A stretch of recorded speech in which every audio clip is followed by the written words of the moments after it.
The wind howled across the empty prairie, carrying with it the scent of dust and loneliness. A lone rider made his way along the trail, his hat pulled low, his shoulders heavy with years of hardship. This was Ethan Cole, a rancher who had once known love, laughter, and family. But life had taken it all away. For years he wandered, working wherever he could, always returning at dusk to an empty house and memories that refused to fade. Among those memories was one that never stopped, haunting him. The day he lost his wife, she had vanished under mysterious circumstances, and with her went the only thing that mattered most to him. He had given her a small silver locket on their wedding day. It had been a promise, a symbol of eternal love. When she disappeared, so did the locket. Ethan had accepted that he would never see either again, but fate, it seems, had other plans. As Ethan rode past a cluster of dying trees, he noticed something strange near the trail. At first he thought it was just a bundle of rags tossed aside by a traveler, but then he heard it, the faint sound of a whimper, like a child crying out from hunger and exhaustion. He pulled the reins of his horse and dismounted. Lying there, half hidden in the dust, was a young girl, no older than 12. Her cheeks were pale, her lips dry, her clothes torn from days of wandering. She looked weak, trembling from both hunger and fear. Ethan's heart clenched as he bent down beside her. "Hey, easy now," he murmured softly, offering his canteen of water. The girl's hand shook as she took it, gulping down the water like it was life itself. But then, as Ethan's eyes fell upon her, he froze. His breath caught in his chest. Around her thin neck, dangling from a frayed leather cord, was a silver locket, the very same locket he had given to his wife so many years ago. For a long moment, Ethan couldn't move. His hands trembled as he reached toward it, brushing away the dirt and grime that covered its surface. Yes, there was no mistake. It was his wife's locket. The small engraving on the back, the dent on the edge from when it had fallen once, it was all there. How do you have this?" Ethan whispered, his voice rough with disbelief. The girl flinched, clutching the locket protectively, as if afraid he might take it from her. Her eyes, wide and wary, met his for only a second before darting away. I'm hungry," she whispered, her voice barely audible. "Please, don't take it away." Ethan's mind swirled with questions. Who was this girl? How had she come to possess the locket that belonged to his lost wife? And could it mean that his wife had still been alive, long after he thought she was gone? His heart pounded in his chest. He knew one thing for certain. His life was about to change, forever. Ethan stood frozen beside the girl, his eyes locked on that locket. It felt as if the earth beneath him had shifted. His heart raced, pounding so hard he could hear it in his ears. For years he had told himself the past was buried, that his wife was gone forever. And yet here, in front of him, lay a starving child wearing the very locket that had once been his promise of love. He swallowed hard, forcing his voice steady. "Child, where did you get that?" The girl shrank back, clutching the locket tighter against her chest. Her eyes were wide with fear, her lips trembling. "It's mine," she whispered defensively. "Mama gave it to me." Mama. The word hit Ethan like a gunshot. His throat tightened. He wanted to ask more, but the girl looked as though she might faint from exhaustion. Her ribs showed through her torn dress. Her hands were blistered, her skin covered in dust. The truth could wait. Right now, she needed help. Ethan knelt, offering his hand. "Come on, little one, you'll catch your death out here." The girl hesitated, staring at him with wary eyes, as if deciding whether he was friend or foe. Finally, too weak to resist, she reached for him. Ethan lifted her into his arms. She weighed almost nothing, just skin and bone. He placed her gently onto his horse, mounted behind her, and rode toward his ranch. The ride back was quiet except for the creak of saddle leather and the girl's labored breaths. Ethan's mind swirled with questions. If this child truly was connected to his wife, why hadn't he known? Why had no one told him? And most of all, where was his wife now? When they reached the ranch, Ethan carried her inside his modest cabin. The girl's eyes darted around the small room, the wooden table, the old rocking chair by the fire, the shelves of books his wife once loved. It was as though the place stirred something in her, but she said nothing. Ethan quickly set food on the table, bread, dried meat, and a bowl of stew he had kept warm on the hearth. The girl stared at the food like she couldn't believe it was real. Then, without hesitation, she devoured it. Ethan watched silently. She ate like she hadn't seen food in days, maybe weeks. When she finally slowed down, he spoke softly. "What's your name, child?" The girl froze, spoon halfway to her mouth. Her gaze lowered. I can't tell you," she muttered. "Why not?" Ethan asked gently. She shook her head, clutching the locket again. "Mama said not to. She said, people can't be trusted." Ethan's jaw tightened. Whoever this girl's mother was, she had clearly lived in fear, and if that mother was his wife, what horrors had she endured while he searched for her in vain? He leaned forward, his voice low but firm. "Listen to me. I don't want to hurt you.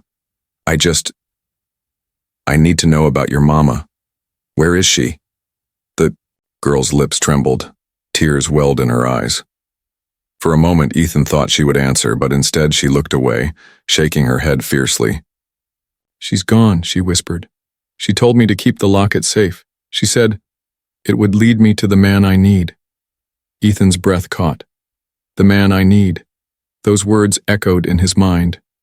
Could it be? Had his wife known she was dying? Had she sent their child, his child, into the world with only the locket as a guide? Ethan leaned back, his chest heavy with emotions he hadn't felt in years. Hope, grief, guilt. They all clashed inside him like a storm.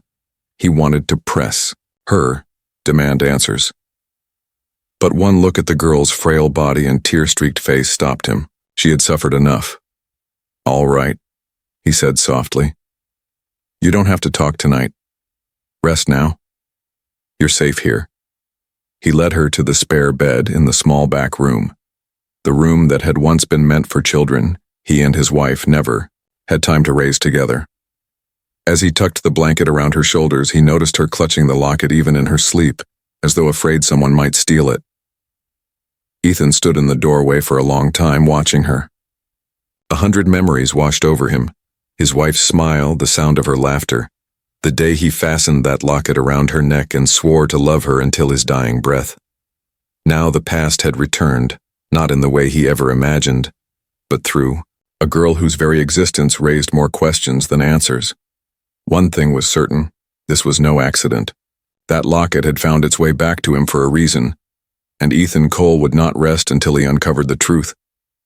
The next morning, Ethan woke before dawn.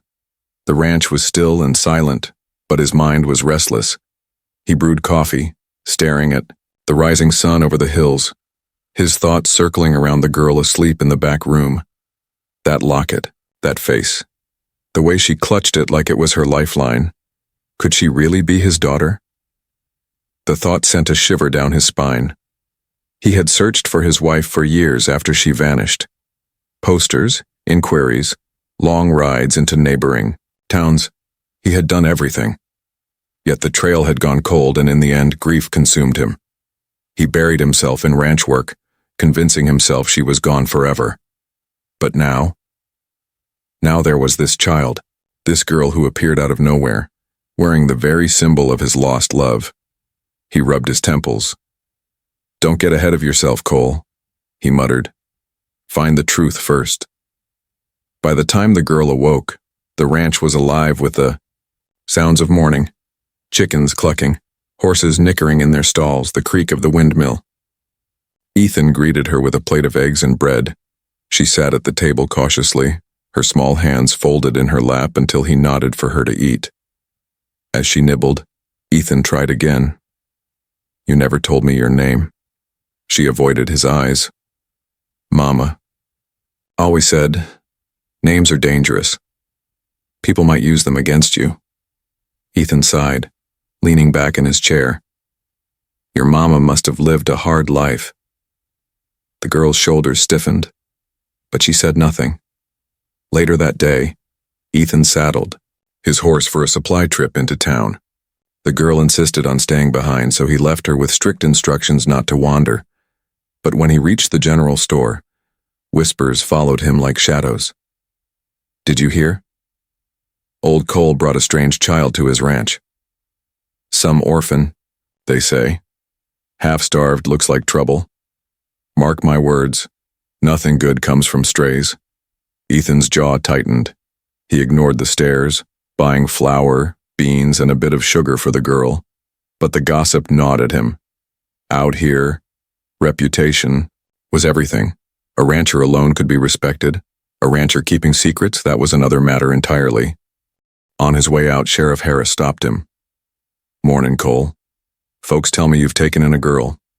That true?" Ethan met the sheriff's gaze. "She was starving on the trail. I wasn't about to leave her there." The sheriff's brow furrowed. "Just be careful. Stray children usually mean trouble. Either they're running from something, or someone's coming to claim them." Ethan tipped his hat and walked away, but unease settled deep in his gut. When he returned to the ranch, he found the girl sitting by the corral watching his mare. She turned to him with a hesitant smile, the first flicker of warmth he'd seen in her. Can I pet her?" she asked. Ethan nodded. "Easy now. Horses can smell fear." The girl reached out a trembling hand. The mare sniffed her fingers, then lowered her head, allowing the gentle touch. The girl's eyes lit up, a spark of joy breaking through the layers of fear and hunger. Ethan felt his heart stir. He hadn't seen that look in years. Not since his wife used to laugh in this very corral. But then the girl pulled back suddenly, clutching the locket. "Mama said, never to trust strangers." The words cut deep. Ethan's jaw clenched. "I'm not a stranger," he said firmly, though. Even as the words left his mouth, he knew how hollow they sounded. To her, he was nothing but a man who'd given her food and a bed. That night, as the fire crackled in the hearth, Ethan sat at the table, staring at the girl while she dozed in the rocking chair. She had the same stubborn tilt of the chin his wife once had, the same way of biting her lip when nervous. "Lord help me," he whispered. "If she's mine, why was she kept from me all these years?" The days passed and the tension grew. The girl rarely spoke except to ask for food or water. She avoided his questions about her mother, about where she'd come from. Each refusal twisted the knife deeper into Ethan's heart. One evening, as they sat in silence, the girl finally snapped. "Why do you keep asking about Mama?" she cried, tears streaming down her face. "She said not to talk about her. She said people would come for me if I did." Ethan rose slowly, his chest aching. "Child, I'm not trying to hurt you. I need to know. I lost someone years ago, and you remind me of her." But the girl turned away, clutching the locket so tightly her knuckles turned white. "You'll never understand," she whispered. Ethan stood in the doorway long after, staring into the night sky. The truth was there, so close he could almost touch it, but the girl's fear was a wall he could not break, at least not yet. Still, deep inside, he knew one thing. Secrets like this never stayed buried for long. The days passed in uneasy silence. Ethan tried his best to be patient, but the girl remained, guarded. She ate at his table, slept beneath his roof, and yet looked at him as if he were a stranger lurking in the shadows of her world. Still, there were moments, fleeting ones, when he saw something more. A flicker of curiosity in her eyes when he worked with the horses. A faint smile when he showed her how to mend a broken bridle. It was fragile, like a candle flame trembling in the wind. But everything changed the night the storm came. The sky darkened long before sundown. Clouds rolled heavy and black across the horizon, and the air grew thick with the scent of rain. Ethan knew trouble was coming. He had seen enough storms in his life to recognize the warning signs. By dusk, the wind howled like a chorus of wolves.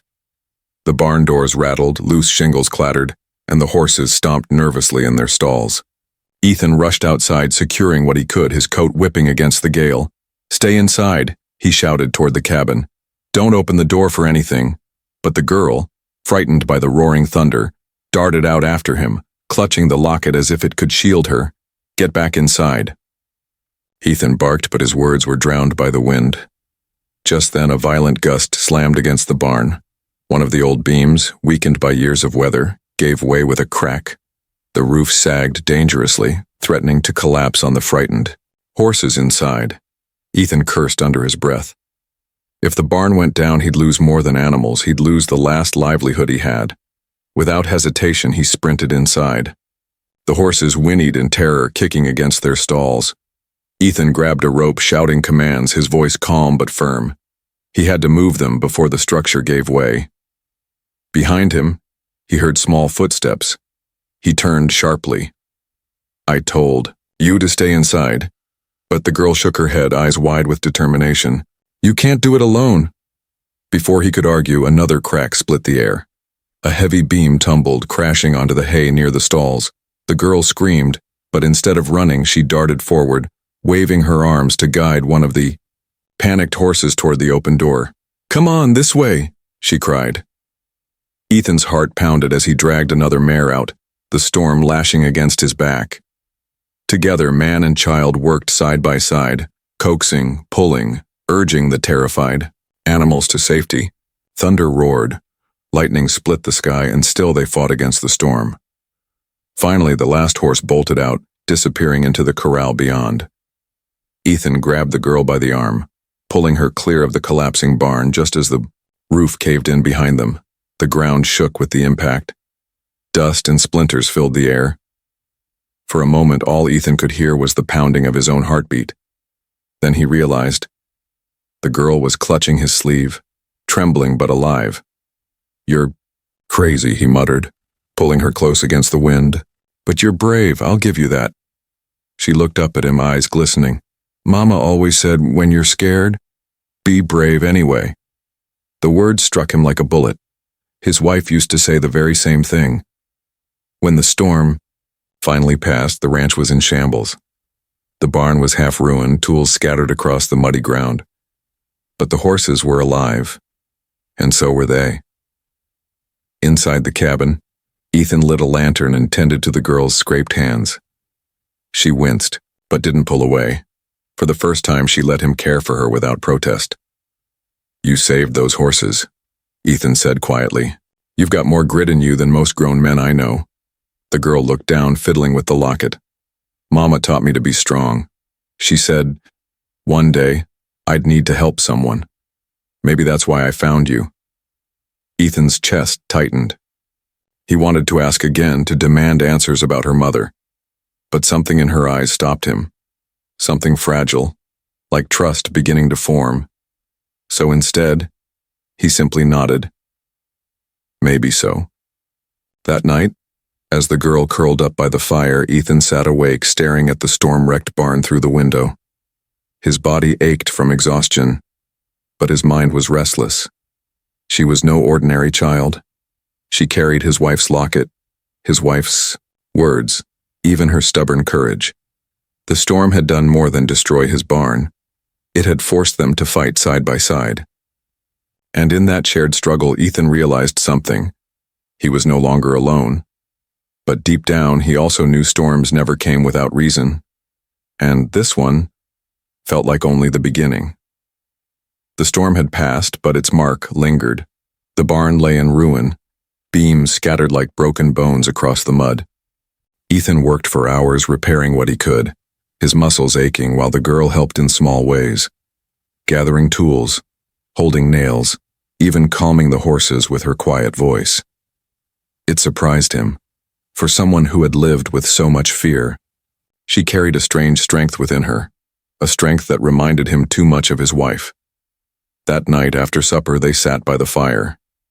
Ethan sharpened his knife while the girl stroked the old ranch dog lying at her feet. The crackle of flames filled the silence until finally Ethan spoke. "You said your mama gave you that locket." His voice was calm but probing.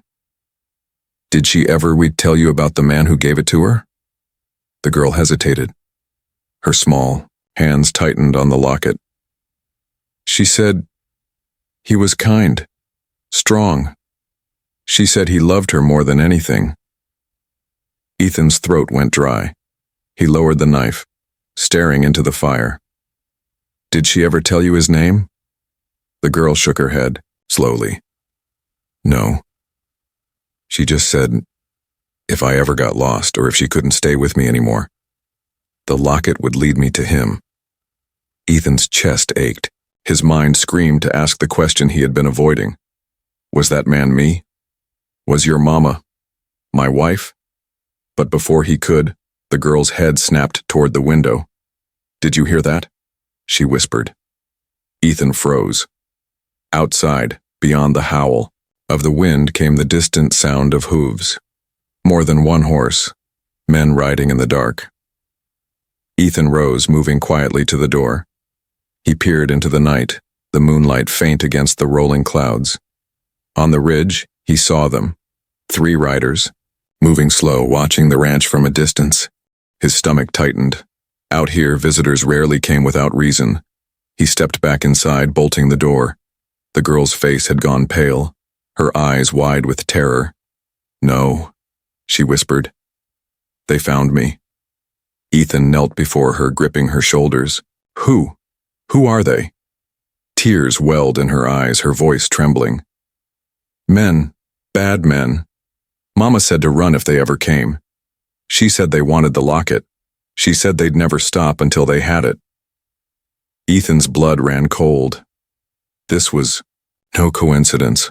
Whoever those riders were, they hadn't stumbled upon his ranch by chance. They were hunting her. Why? He demanded. Why would anyone want a child's locket? The girl shook her head. It's not just a locket, Mama said it. It's proof of something they don't want anyone to know. Proof. Ethan's mind reeled. Proof of what? Of identity? Of inheritance? Of bloodlines? Before he could press further, a sharp whistle pierced the night air. The riders were signaling each other. Ethan moved quickly, dousing the fire to keep the cabin hidden. Darkness swallowed the room.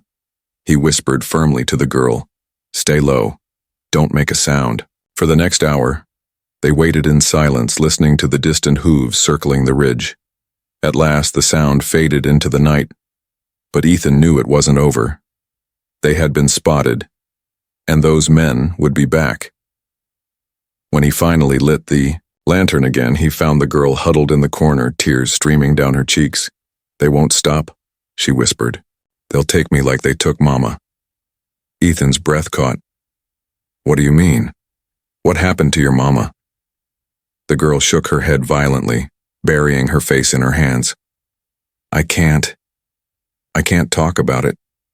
Mama made me promise." Ethan's heart burned with frustration, but he didn't press her. Not tonight. Instead, he knelt beside her, placing a steady hand on her trembling shoulder. "Listen to me," he said firmly. "Whoever they are, whatever they want, you're safe here. I won't let them take you. Not while I'm breathing." The girl lifted her tearful eyes to his, searching for truth in his words. For the first time, she nodded. Ethan sat back against the wall, his hand resting on the rifle by his side.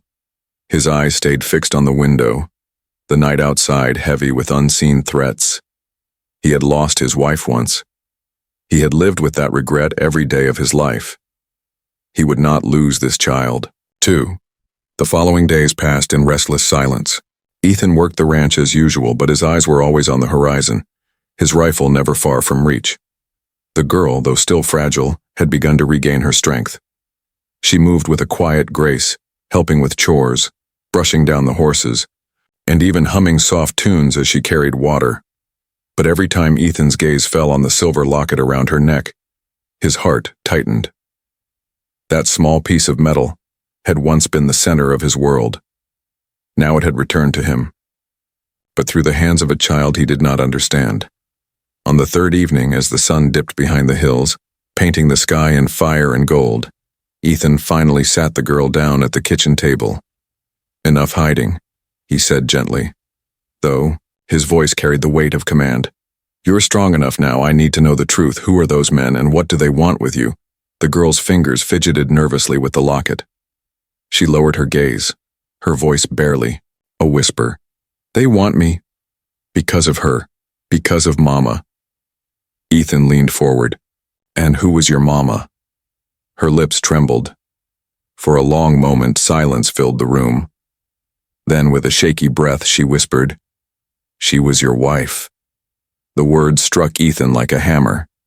He felt the air leave his chest, his hand tightening. On the edge of the table. What did you just say? The girl's eyes lifted to his, wet with tears. My mama's name was Anna. She said once she had a husband, a man she loved more than life. But bad men came. They took her away, she said.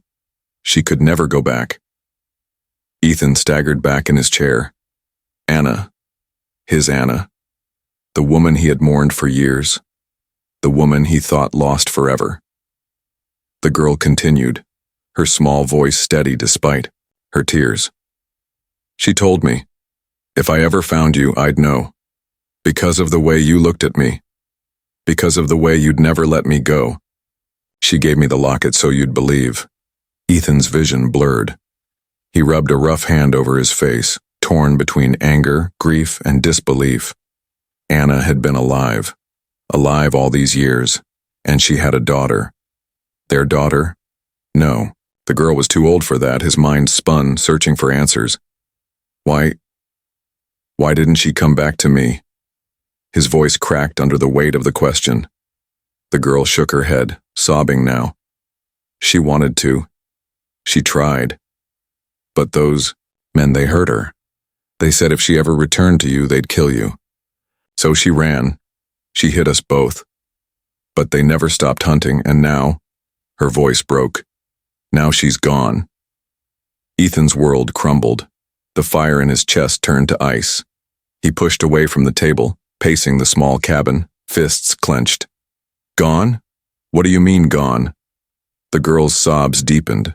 They killed her right in front of me. She told me to run. She told me to find you, and I did. But now they'll come for me too. Ethan stopped dead in his tracks, his breath ragged. The pain of loss, once buried, now dug up and fresh, cut through him like a blade. Anna had lived. She had suffered. And she had died protecting this child. He turned, staring at the girl, her thin shoulders, her trembling hands, her tear-stained cheeks.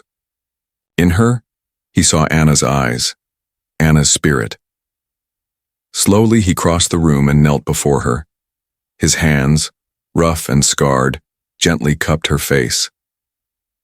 Listen to me, he said, his voice hoarse but steady.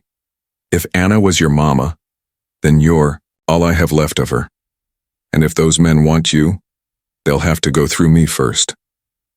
The girl threw her arms around his neck, sobbing into his shoulder. Ethan held her close, his eyes burning with fury and grief. For years, he had lived, like a ghost, haunted by the memory of the woman he loved. Now her child was here, carrying both her blood and her burden. And Ethan Cole swore in that moment that he would not fail Anna again. Outside, thunder rolled across the plains, as if the heavens themselves bore witness to his vow. The storm was coming, and this time Ethan would be ready. The storm rolled in by nightfall. Wind rattled the shutters and the sky split with lightning. Ethan sat by the fire, his rifle across his lap, his jaw tight with resolve. The girl slept fitfully in the back room, clutching the silver locket as if it were a shield. He knew they would come. Men like that didn't give up their prey, and when they came, Ethan would be ready. Near midnight, the sound arrived. Hooves, pounding across the plain, faint at first, then louder until the ground itself seemed to tremble. Ethan stood, every muscle taut. He doused the lamp, casting the cabin into darkness, and moved to the window. 5 riders, shadows against the lightning, armed, dangerous, and hungry for blood. Ethan breathed deep, steadying himself. Anna. If you're watching, he whispered, give me strength. The riders dismounted, spreading out, their boots crunching against the wet earth. One of them, a scar-faced brute with a long coat, called out, Cole, we know you're in there. Hand over the girl and maybe we'll let you live. Ethan stepped into the doorway, rifle raised, his silhouette framed by the storm behind him. You'll get her over my dead body, the scarred man chuckled. That can be arranged. He raised his hand and the men drew their guns. The first shot cracked through the storm. Ethan dove to the side, returning fire. A man went down screaming, clutching his chest. Thunder rolled, echoing the violence. The fight raged around the small homestead. Bullets splintered wood, shattered glass tore through the night. Ethan moved like a man possessed, ducking, firing, rolling into cover. He fought not for himself, but for Anna's child, for the memory of the woman he had loved. Another rider rushed the barn, trying to flank him. Ethan caught the movement, dropped him with a single shot. 2 left. But his shoulder burned. 1 bullet had grazed him. Blood ran hot down his arm. He gritted his teeth, forcing the pain down. Inside the cabin, the girl had woken. She crouched by the door, eyes wide with terror, clutching the locket. She wanted to run to him, but Ethan's earlier words echoed in her ears. Stay hidden no matter what. Trust me, the scar-faced leader shouted through the storm. You can't win. Cole, give her up, she ain't worth dying for. Ethan snarled back, his voice like iron. She's worth more than my life. She's Anna's blood, and I'll send every last one of you to hell before I let you touch her. Fury blazed through him. He broke cover, charging across the mud, firing as he went. 1 outlaw dropped, screaming into the rain. The last 2 opened fire. Bullets whistled past him. 1 ripped through his hat, another clipped his side. But Ethan kept moving. At last, only the scarred leader remained. He stumbled back, gun raised, eyes wide. You're a fool, Cole. A damn fool. Ethan's rifle clicked empty. He hurled it aside and tackled the man into the mud. They rolled, fists flying, rain soaking them both. The outlaw swung a knife, grazing Ethan's cheek. Ethan seized his wrist, slammed it into the ground, and drove his fist into the man's jaw. The struggle ended with Ethan pinning the outlaw down, his revolver pressed to the man's skull. Where were you when they killed her? Ethan roared, his face inches away. Where were you when they took Anna's life? The scarred man spat blood, sneering. Right there. I slit her throat myself. Ethan's vision went red. His finger tightened on the trigger. But then he stopped. In the doorway of the cabin, the girl stood watching, tears streaking down her face. Her small voice cut through the storm. Don't, please. Mama wouldn't want this. Ethan froze, chest heaving. For a long, agonizing moment, the only sound was the rain. Then slowly, with a shuddering breath, he lowered the gun. You're right, he muttered. She wouldn't. He shoved the outlaw face first into the mud and bound his hands with rope. You'll hang for what you did, Ethan growled. Anna will get her justice. The girl ran to him, throwing her arms around his waist. Ethan winced at the pain in his shoulder, but held her tight, pressing a kiss to her hair. It's over, he whispered. You're safe now. I swear it. The storm eased. The thunder drifted into the distance. Dawn broke over the plains, painting the world in gold. Ethan stood on the porch, the girl at his side, watching the light spread across the land. For the first time in years, his heart felt whole. Anna was gone. But through this child, her spirit lived on. And Ethan Cole, the lonely rancher, was no longer alone. He had a daughter now and a reason to live again.